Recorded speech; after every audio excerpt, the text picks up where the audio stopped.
fought the rest, now try the best! Tekken 8 has been out for 1 week. This week has been very chaotic in character discovery, who's broken, who's busted, why did they change this, oh my god, my character's ruined, said every Steve Fox main everywhere. It was a pretty fascinating week. From bugs to glitches, so much has happened, so much already happened.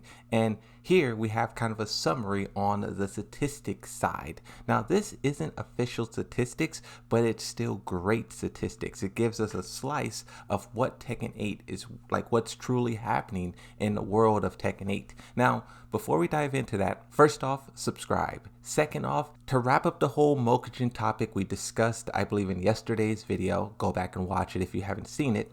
The final results of the poll is here. Out of 56,000 votes, 74% says yes, put Mokujin in Tekken 8, and then 26% says no, it's not a priority. We have more things to worry about. And thinking about it, that is true. For Mokujin to be pushed all the way to the front of the line would be kind of ridiculous. So with that topic aside, let's talk about the character statistics. I want to give a huge shout out to this person on Twitter. If you have Twitter, go like their posts, go follow them, go show them love.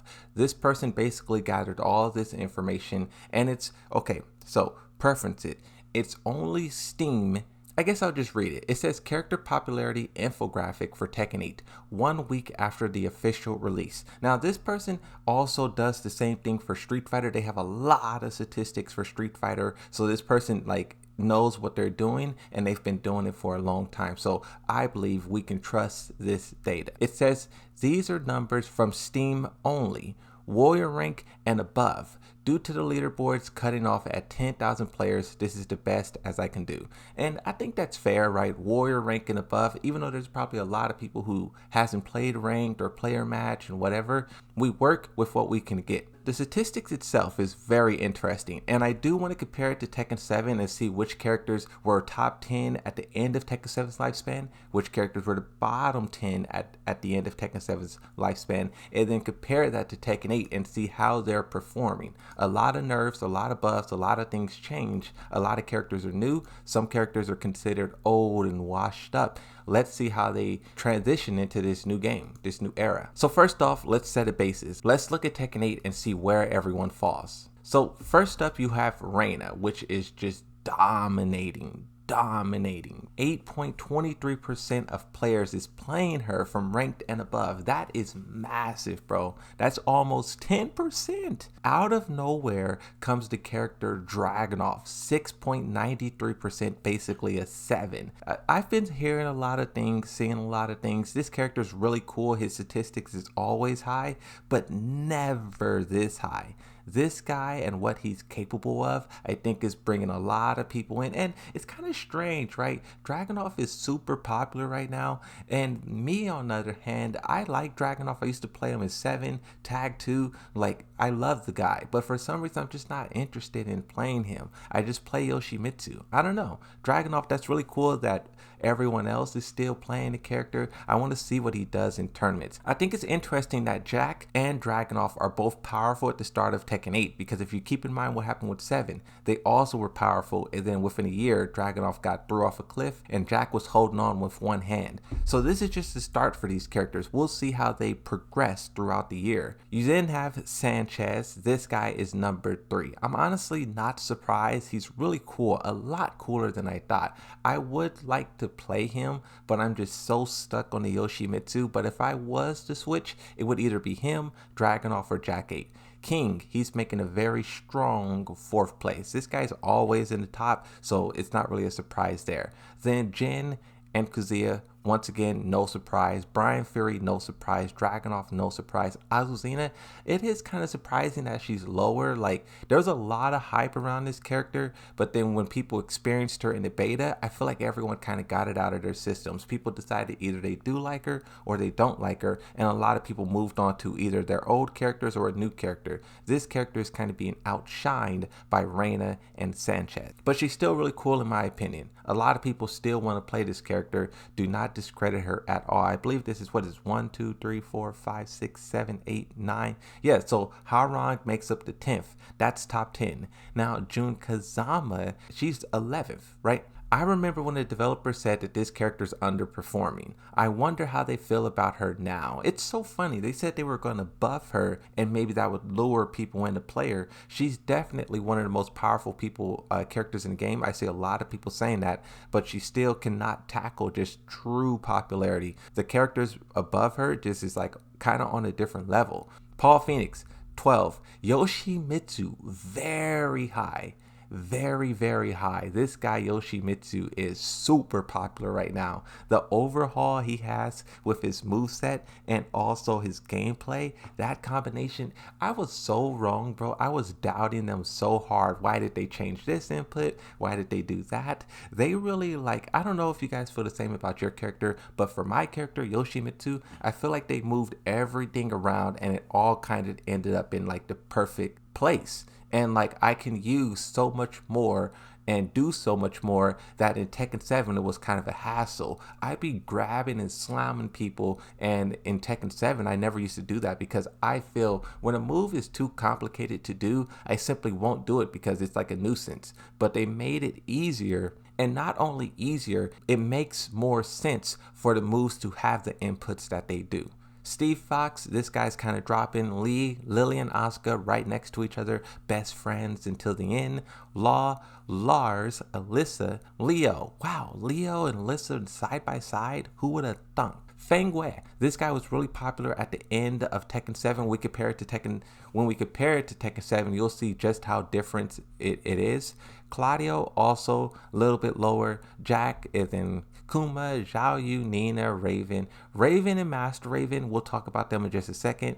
Leroy, Shahid, Zafina, and Panda. Panda is in last place for Tekken 8 and also at the end of Tekken 7's lifespan. I do think it's funny that people really don't like Shahid. They say, why is this character there? And, I was saying maybe this character can do something in terms of story, Everyone, I did a poll months ago saying what character deserves a second chance. 10,000 votes, I believe, and Shahid won it. And that shows that people feel like this character can be something, but they never do it.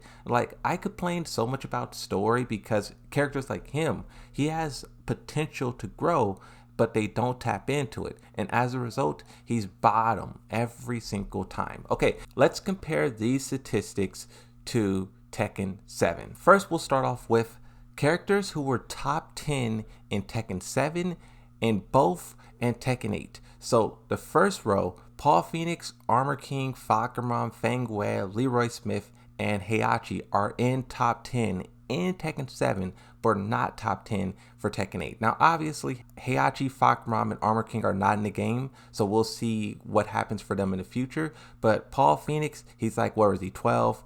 Feng Wei, he's way down. And Leroy Smith, this guy took a nosedive, a complete 180. I even saw King J. King J's a Leroy main, and he was like, this character is completely boring. And that's how I felt about Leroy when I played the beta. Every character feels new and interesting and exciting, and then Leroy Smith just feels like Tekken 7 all over again. And that's the thing about people who say they want Kunimitsu and Lydia.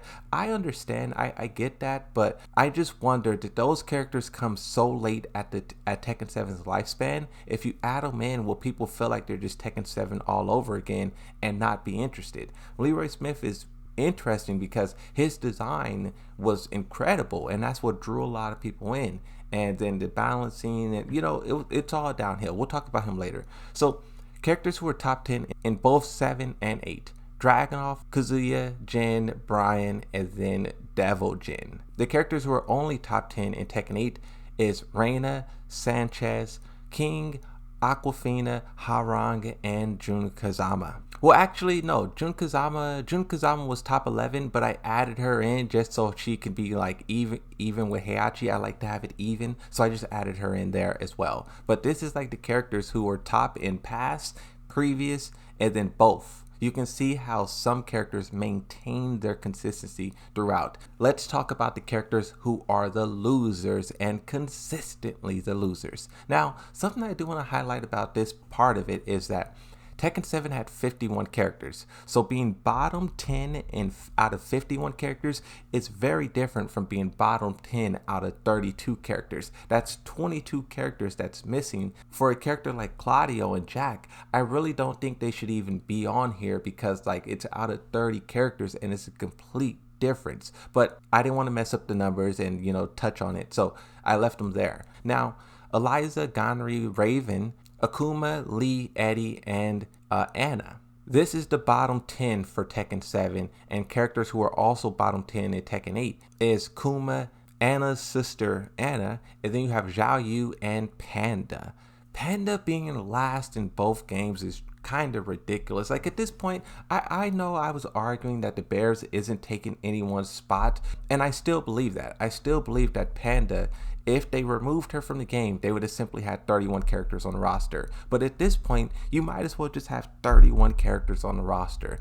Absolutely no one is playing her, and removing her probably would help Kuma. So that's where I fall now, is she is probably taken away from Kuma and remove her. The bottom 10 for Tekken 8, Panda, Zafina, and Shahid. Once again, these three characters, like consistently the lowest. But see, the thing about Zafina is like we knew her usage is what it is, but her having Azazel kind of made her more popular. You can also factor in like her being nerfed. She's severely nerfed in this game.